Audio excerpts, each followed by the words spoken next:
So, I was told by one of my mentors, doctor Hasmukh Bhai Adiya जी, कि अपनी ज़िंदगी के बारे में बोलना है.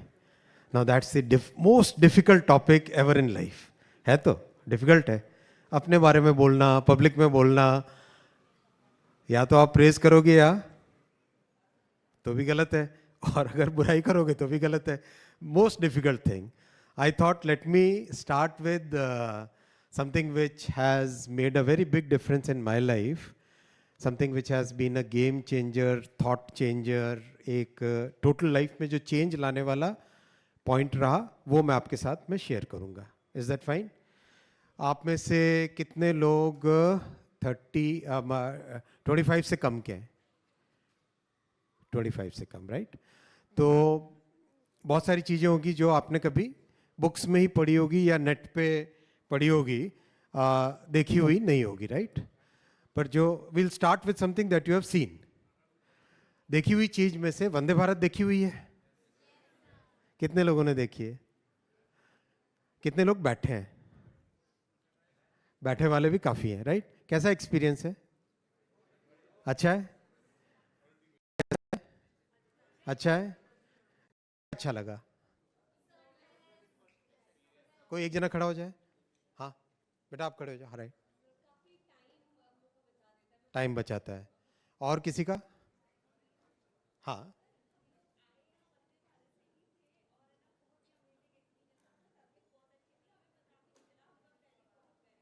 अरे वाह.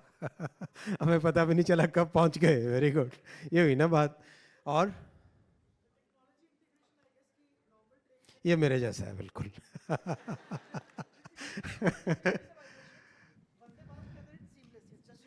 Very good. मैं इसी पॉइंट पे आना चाहता था. थैंक्स यार. क्या नाम है? अभी के लिए जोर से ताली बजा लो सबके साथ.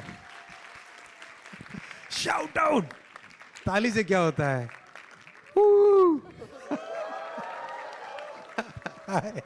Come sir. I welcome His Excellency Honorable Prime Minister of Bhutan, a good friend and a wonderful person.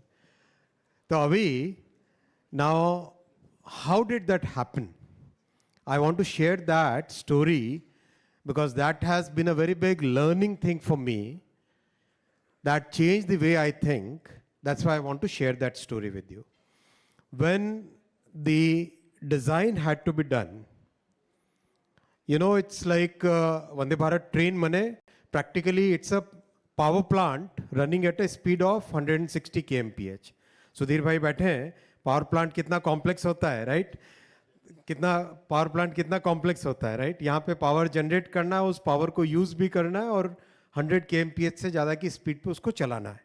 यानी क्या वाइब्रेशंस का ध्यान रखना पड़ेगा, किस तरह से सारे सिस्टम्स एक से दूसरे से इंटीग्रेट होने पड़ेंगे, वो सब का सब हमको ध्यान रखने की जरूरत पड़ती है, राइट? अब जब चैलेंज सामने था कि हमको वर्ल्ड क्लास बनानी है, ऐसा हमारे प्रधानमंत्री जी ने, पीएम साहब ने चैलेंज सबके सामने रखा कि वर्ल्ड क्लास बनानी है.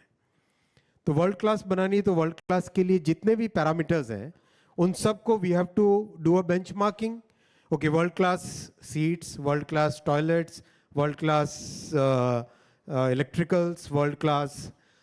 उसमें जो सबसे बड़ा चैलेंज आया, जो अभी ने बोला, टेक्नोलॉजी का इंटीग्रेशन. बोगी क्या होती है? बोगी क्या होती है? जिसमें बैठते हो, राइट? नहीं, वो बोगी नहीं होती. वो बोगी नहीं होती. आप कहते हो ना कि bogie number S6, bogie number B2, नहीं, वो बोगी नहीं होती है. दैट्स, किसने बोला? इनके लिए ताली बजाओ. सॉलिड. क्या नाम आपका? ध्वनि. ध्वनि जी के लिए ताली, राइट? That's coach. जिसमें बैठते वो क्या है? कोच है. अरे यार, क्लास में तो थोड़ा तेज बोलने का मजा आता है ना. क्या है वो? हाँ. और बोगी होती है उसके नीचे का चेसी फ्रेम, जिसके ऊपर व्हील्स लगे हुए हैं, मोटर लगती है, ब्रेक लगता है, बुल गियर लगता है, जितने भी नीचे के मैकेनिज्म है, एयर स्प्रिंग लगती है, उसको कहते हैं बोगी. जैसे ट्रक के नीचे चेसी होता है ना, बस के नीचे एक चेसी होता है, उसके ऊपर बॉडी बिल्ड होती है, राइट? तो उसमें हमने टीम को चैलेंज दिया, नॉर्मली अगर 4 मिलीमीटर का डिजाइन का मार्जिन है तो इसमें 1 मिलीमीटर का डिजाइन का मार्जिन लेना है। वैसा क्यों दिया चैलेंज? वैसा इसलिए दिया कि जब कोई चीज भारत से बनेगी उसके ऊपर people will put many question marks. So now we have to prove something. When we want to prove something, then we have to be better than many others. Correct? हम ये भी सोच सकते थे कि अगर दुनिया में 4 का मार्जिन है तो आप उसको 6 का बना लो, चलेगा, राइट? एक जो एटीट्यूड 50-60 साल तक था देश में, चलेगा, चलता है, जैसा भी है, राइट? उससे बाहर निकलना है. उससे बाहर निकलना तो क्या करना पड़ेगा? हमें एक्स्ट्रा मेहनत करनी पड़ेगी, अपने बेंचमार्क को और कहीं पे ले जाना पड़ेगा. करेक्ट? तो वो बेंचमार्क वंदे भारत में लिया, बहुत ही फाइन उसका डिजाइन किया. अब उसमें सामने, अपने सामने टारगेट है कि माननीय प्रधानमंत्री जी ने 15 अगस्त में लाल किले से बोला है कि हम 1 साल के अंदर अंदर इतनी 24 महीने के अंदर अंदर इतना काम करके दिखा देंगे, राइट? अब आपके सामने डिजाइन भी बेटर लानी है और टाइम भी मेंटेन करना है, राइट? ऐसे में जो डिसीजन मेकिंग होती है, that is when your thought process comes into big test. It's very easy to achieve something when the constraints are not there. It's very difficult to achieve things when constraints are there. And when constraints are very, very difficult, they are public, they are open. So then what do? And all of you will face those things. All of you are the brightest minds in the country today, right? All of you have achieved so much, that's why you are here. So you will be facing those things in whichever field you want to go. You want to go in the field of arts, want to go in the field of academics, want to go into industry, want to go in, become entrepreneurs, want to be in the field of technology. You will always face those challenges. I have faced multiple times. I am sharing one experiment with you, one experience with you, because that's very, very relevant. That is the time when you have to really, really put your head down. Make sure that you are listing out everything which is needed to be done. You are also listing out everything that is going to make your project fail. This is what I thought I must share with you. Make a list of everything that will make the project fail. So I used to ask my team के 2 members यहाँ पे बैठे भी हैं, कि इससे ये कैसे फेल होगा, ये बताओ. फेल क्यों होगा साहब? नहीं, कैसे फेल होगा वो बताओ. क्या चीज है जो नहीं होने से प्रोजेक्ट फेल हो जाएगा? What else will make this project fail? What else will make this project fail? What else can cause this project to fail? What else can lead us to a scenario which we don't desire, right? This thinking makes your entire decision making very robust. Then you realize कि यहाँ पर ये दिक्कत है, यहाँ पर ये दिक्कत है, यहाँ पर ये दिक्कत है. Now this is what I should do for this. This is what I should do for this. This is what I should do for this. That makes you a very robust execution person, a robust design person. I thought I'll share this learning with you so that it can help you when you are handling some challenging task. कोई भी आएगा life में, challenge तो आएगा ही आएगा, right? उस वक्त ये चीज आपके शायद काम आ जाए, याद रहेगी तो. भूल तो जाते हैं ना. लेकिन अगर याद रहेगी तो this will be a very big thing that will help you. That was first thing I wanted to share with you. The second thing which I wanted to share with you is focus. Life का English dictionary का most beautiful word is focus. If there is one word which really, really makes a big difference in any person's life, that is focus. If we can focus, we can achieve so much. How many of you have interest in working of the brain? Books पढ़ी है, video देखा होगा, Insta पे video देखा होगा, right? कई सारे अच्छे पॉडकास्ट है विच बेसिकली टेड टॉक भी है कुछ जो which explain brain functions. The brain, when it looks at one thing, when it's working on one single item, then it is like the brain of a PhD scholar. If it is working on two items, then it is like a master's. If it is working simultaneously on three things, then it is like a bachelor's. If it is simultaneously working on more than 5 items, then it is like a we know. Correct? It becomes very less performance. It becomes really, really inefficient. So how do you achieve that? How do you achieve that? To achieve that, you have to train, we have to train ourselves to focus on one thing which is the most important to achieve today, achieve now, achieve in the present.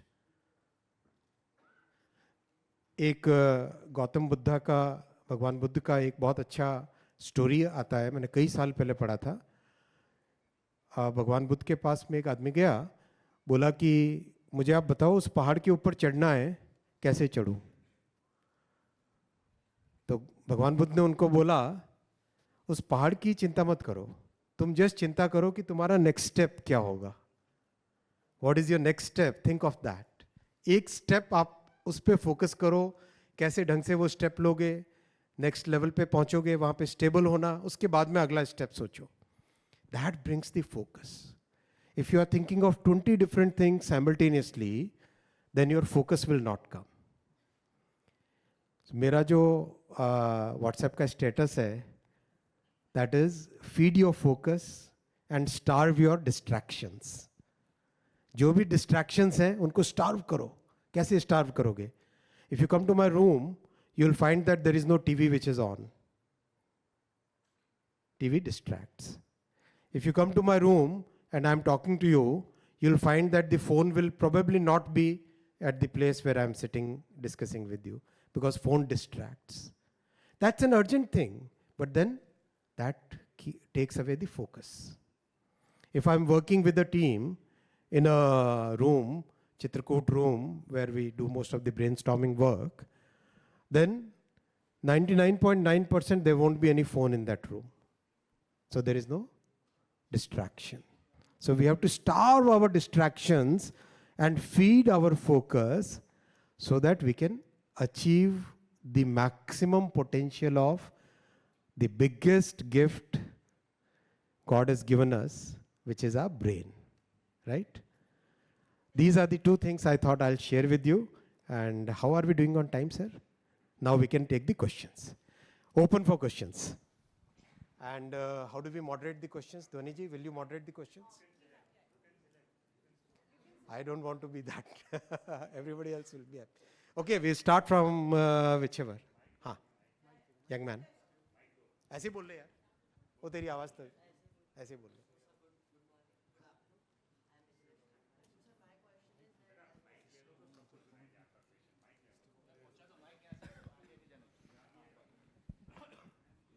एक इधर के लिए रख लो.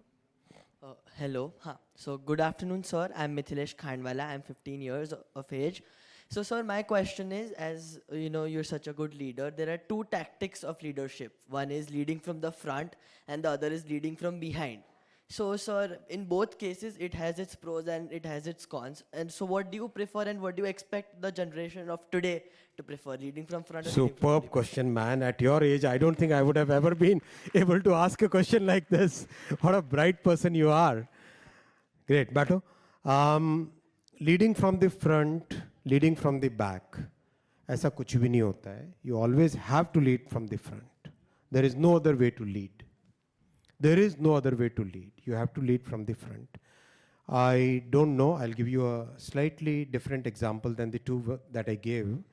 Baleshwar mein, there was a major accident in June 2023. I'm sure all of you are aware of it. When trains collided and things happened. I was there on the site for almost 4 days. And clinically thinking कि कैसे areas को divide करना है, कैसे roles and responsibilities share distribute करनी है, to make sure that people don't get tired, make sure that everything is done the way it is to be done, right? You have to lead from the front, have to, there is no other way to lead. वो जमाने गए जब emperor बैठेगा palace में और army जाएगी सामने. Those days are like history book में से भी निकलने लग गया अब तो, वो बहुत पुराना हो गया, राइट? तो अभी तो you have to lead from the front, right? That's my experience in life. This side? Yeah. On this side. Namaste, sir. My name is Nikita Pradeep Talnekar. I'm from Pune, Maharashtra. कशा आहेत? मजेत. तुम्ही कसे आहात? खूप छान. तुम्हाला बघून खूप छान वाटलं. चितले बंधू मिष्ठान भंडार से लेने के. सर, माझा हा प्रश्न होता. आता थोड्या वेळापूर्वी मोदीजी म्हणाले, समझ में आने के लिए हिंदी में बोल. okay, just a while ago Modiji said he spoke about leading with compassion. Right now you spoke about the 2023 the problem which happened. Now that's a high pressure environment. Few minutes ago you said you have to focus. How do you handle leading with compassion, focus, and everything that is there that it means to be means to do as in a position that you are in? So how do you handle that? I feel that it's like a Very difficult. important point. Very, very difficult thing. Very important also. But it's possible. It's possible. See, I came from a very small village. Very ordinary family. Our Prime Minister also, you have known what kind of background with which, how much struggle he has done. If we think that we have to achieve this, and if we put a heart, soul, body, mind, everything in it, there's nothing in this world that you cannot achieve. Everything you can achieve. And under the toughest of the situations, if you can keep your mind cool, think of what needs to be done, Buddha, what is your next step? Correct? Focus. Starve your distractions. Right? Compassion comes from the heart. If you can just make your mind focused on these items, you will do that only. You will do that only. I had a choice today. I could have taken a speech and read it out to you. Right? I decided not to do that because I wanted to be connected with you today. Correct? मैंने कहा one-on-one जाके बात करेंगे. तो once you decide that, then रात में मुझे मेरी टीम मेंबर मेरे बोल रहे थे कि रात में 10 बजे बोला कि तैयारी करनी है सर कल की स्पीच की. मैंने कहा इस बार मैं बिना तैयारी के जाऊंगा, तैयारी नहीं करके जाऊंगा, so that it's direct connect. ऐसा है ना, तो जो सोचोगे वो हो जाएगा. धन्यवाद सर. नंतर चान्स मिळाला तर माहीत नाही, पण इथूनच चरण स्पर्श. अरे थैंक यू. ऐसा नहीं करना. जय हिंद सर. जय हिंद सर. आप बहुत स्मार्ट लग रहे हैं, बहुत ही स्मार्ट लग रहे हैं आप यूथ कनेक्टिविटी में. मैं रोहित कुमार जोगी, फाउंडर ऑफ युवा सोच आर्मी. मैं एक सोशल ऑर्गेनाइजेशन चलाता हूं. आप जो अभी एक हादसा हुआ रेलवे का, आप मैनेजमेंट को लीडरशिप से कैसे व्याख्यान करते हैं? मेरा ये बड़ा क्वेश्चन था, क्योंकि एक ऐसी घटना जो हम सभी को रूबरू करती गई और ये कहीं ना कहीं यूथ को एक मोटिव करती जा रही है. तो मैं बस ये जानना चाहता हूँ, आप ऐसे मैनेजमेंट को कैसे लीडरशिप से नेतृत्व करते हैं सर? मैनेजमेंट और लीडरशिप के बीच में जो डिफरेंस है वो प्लानिंग और इंस्पिरेशन वाला डिफरेंस है. इंस्पायर कब होता है व्यक्ति? कोई व्यक्ति इंस्पायर आपके साथ कैसे होता है? इंस्पिरेशन तब आता है जब सामने वाला लगता है कि ये मेरे साथ है, लीडर मेरे साथ है, हम अलग नहीं है, ये टीम अलग नहीं है, साथ जिएंगे, साथ मरेंगे, एक साथ काम करेंगे, जो प्रॉब्लम आएगी वो एक साथ सॉल्व करेंगे. प्रॉब्लम्स बहुत आएंगी. ये डिफरेंस अगर हम अपने आप में ले आए तो बहुत कुछ अचीव कर सकते हैं. तो फिर हम मैनेजमेंट से निकल के लीडरशिप में आ जाएंगे. मैनेजमेंट तो कोई भी पढ़ के भी कर सकता है राइट. मैनेजमेंट की टेक्निक्स होती है, टूल्स होते हैं, वो पढ़ के भी कोई भी कर सकता है. लीडरशिप में you have to be there on the spot from the front and be with the team. Team को लगना चाहिए कि ये मेरा है, मैं इनके साथ हूँ, ये मेरे लिए है, राइट. Then it happens. इस तरह के लाइफ में बहुत इंस्टेंसेस आएंगे जब ये डिफरेंस आप खुद फील करोगे. जब खुद फील करोगे तब एक्चुअल में लगेगा कि ये आज असली आंसर मिला. Thank you so much sir, thank you so much.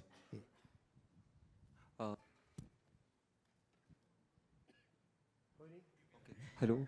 हाँ, नमस्ते सर, मैं मध्य प्रदेश से आता हूँ. मेरा नाम अभिषेक सुमन है. सर मेरा आपसे क्वेश्चन है, आप इससे पहले एक आईएएस ऑफिसर रहे और सर आज आप एक पॉलिटिशियन हैं और साथ ही साथ एक रेलवे विभाग को आप संभाल रहे हैं, माननीय मंत्री जी हैं. तो सर एक आईएएस से एक रेलवे मंत्री की जर्नी में आप क्या अंतर पाते हैं? सबसे बड़ा जो पॉलिटिकल लाइफ में एडवांटेज है वो ये है कि आपका कैनवस बहुत ब्रॉड है. ब्यूरोक्रेसी जो रूल्स बने हैं उन रूल के फ्रेमवर्क में चलना होता है. जब आप पॉलिटिकल लीडरशिप में आते हो तो आपको वो फ्रीडम भी है कि आप रूल्स को भी चेंज कर सकते हो, बना सकते हो, कानून नए बना सकते हो. टेलीकॉम के सुनील मित्तल साहब यहाँ पे बैठे हैं, राइट. टेलीकॉम सेक्टर पूरा का पूरा बहुत सारे लिटिगेशंस में फंसा हुआ था. लगातार ये केस, वो केस, यहाँ पे सुप्रीम कोर्ट, हाई कोर्ट, लगातार. अगर एक ब्यूरोक्रेट सोचेगा उसमें तो वो जो एग्जिस्टिंग रूल्स है, एग्जिस्टिंग लॉ, उसके हिसाब से सोचेगा. और जब पॉलिटिकल लीडरशिप का दायित्व आता है तो आदमी सोचेगा कि ये कानून मैं क्यों ना बदल दूं. तो हम लोगों ने काम किया, 2 साल काम किया. और अच्छा, ये अच्छा क्विज है, ये क्विज में लेता हूँ. Telecom sector one of the most high tech sectors, right. Telecom sector का जो कानून होगा वो मॉडर्न होना चाहिए. बताओ अपने देश का कानून कौन से साल का था? 18, राइट. 1885 का कानून था. Can you believe that? That is what we can change and we changed it. We got a brand new for your generation, for your aspirations. We got a brand new law, telecom act. That's the difference between a bureaucratic journey and a political journey. Hi, sir. I am. So I've been told to wind up. So thanks a lot. Thank you, friends. अच्छा लगा.